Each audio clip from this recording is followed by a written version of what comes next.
2026 ফেব্রুয়ারি মাসে যে জাতীয় সংসদ নির্বাচন অনুষ্ঠিত হবে, সেই জাতীয় সংসদ অনুষ্ঠানকে অর্থবহ, নিরপেক্ষ, সকলের কাছে গ্রহণযোগ্য করে তোলার জন্য এই মুহূর্ত থেকে যেটা প্রয়োজন হচ্ছে অন্তর্বর্তীকালীন সরকারকে এখন কেয়ারটেকার গভর্নমেন্টের আদলে নিতে হবে।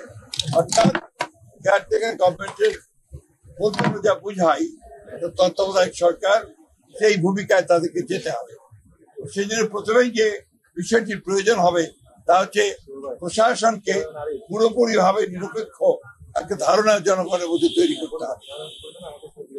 বিশেষ করে সেক্রেটারিয়েটে যারা এখনো আছেন, যাদেরকে চিহ্নিত ফ্যাসিস্ট দোষর বলা হয়, তাদেরকে সরিয়ে সেখানে নিরপেক্ষ কর্মকর্তা দেওয়ার জন্য আমরা বলেছি যে প্রশাসনেও, জেলা প্রশাসন বিশেষ করে, সেখানেও একইভাবে ব্যবস্থা গ্রহণ করতে হবে।